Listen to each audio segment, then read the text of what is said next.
If you want to beat more defenders, stop giving the ball away when you dribble. These are some soccer dribbling drills with cones.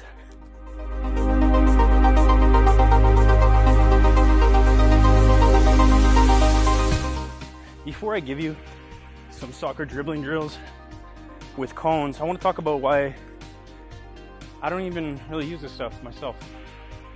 I think it can be good for young players, for beginners that need to get more touches in their feet, in both feet. They need to just learn how to manipulate the ball in different ways. It can be very good. It can help you build confidence if you're just starting out. But if you're more of an advanced player, I probably wouldn't recommend these drills because they're not match realistic. Obviously, I'm overemphasizing this to make my point, but in a match, I wouldn't dribble like that. I wouldn't dribble the same pattern 10 times in a row, and I wouldn't dribble at that pace or else I get tackled. So I like to encourage drills that are more creative, more match realistic, allow you to go anywhere with the ball, because that's actually what you're going to do in a game. However, if you still want to do these, do it in a specific way. So what these drills really are good for are developing especially the cuts, the changes of direction, and the body control, the weaving in and out. I really like them for that. So when you're coming through these cones, I want you to imagine that these are two players and I'm cutting between them. Because that is a touch that you will do in a game.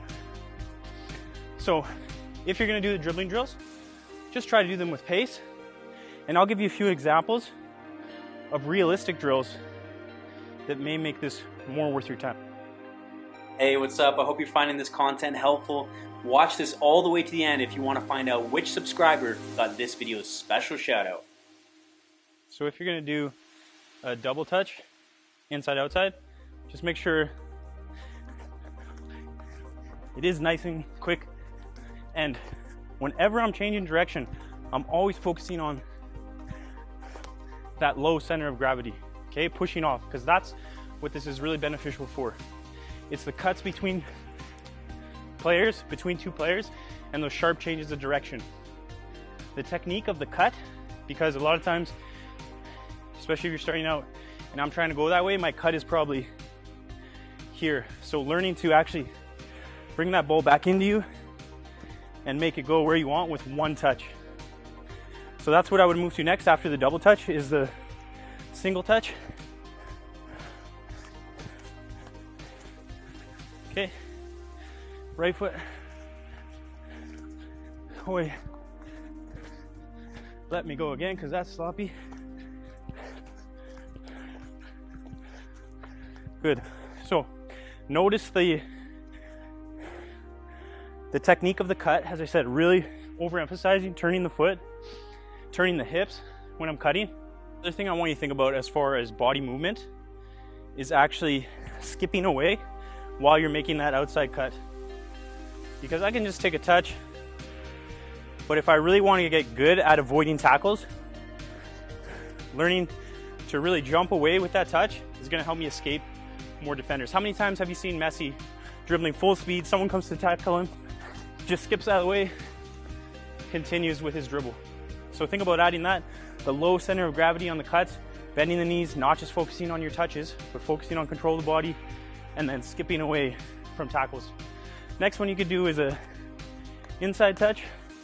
But again, is that realistic? Go slow to build up your rhythm, but I want to be going a little quicker each time. And I should be making mistakes every so often, just like that. Because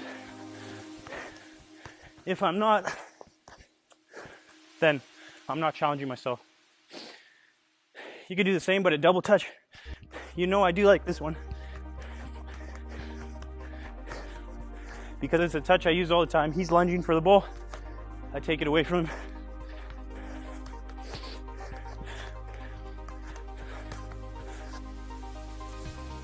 The next one you could do is a drag back, roll back.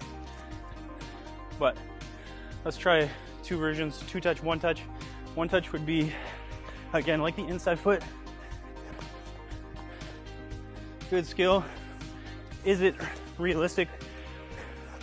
Would you actually dribble like that in a match? No, but good to have that technique. More realistic is probably dragging back from the defender. Good. So I've talked about this before. If I'm doing this skill, if I'm trying to beat him and my touch is there, he's probably sticking out his foot, easy tackle. That's why I want more of that side touch and a skip. Same goes for this inside touch. Again, if I'm touching it here on top of his foot, he's probably tackling me. But if I'm touching out here, he's not going to get me. Same for the roll. If I roll it over nice and easy like that, that's easy for him to tackle. If I actually drag it away from him, drag it back into myself, that's much harder for him to get. The last match realistic dribbling drill with cones that I'll show you is the toughest one for me, so I saved it till last, is this outside skip touch, but I'm changing feet each time. Okay? And the reason that's so difficult is because I need really good control of my body, really good balance. If I'm trying to do this up here, lunging, just having nice touches, not gonna happen. I have to have really good balance, really bend the knees, quick feet, good rhythm. But this is realistic movement. These are movements that are going to allow you to get away from defenders.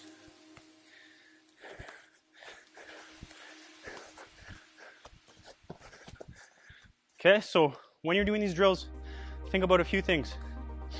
Obviously the quality of those touches, but really overemphasizing the cuts. So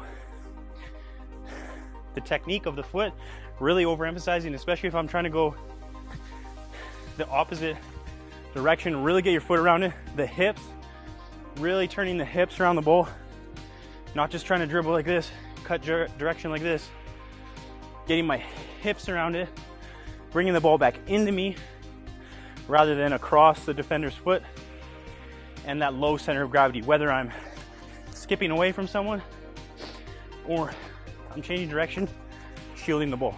One more bonus drill for you, and this one is probably the best because it's the most realistic. I would just say go for a freestyle dribble. So use whatever skill you want to get through those cones. Hit different touches, be creative.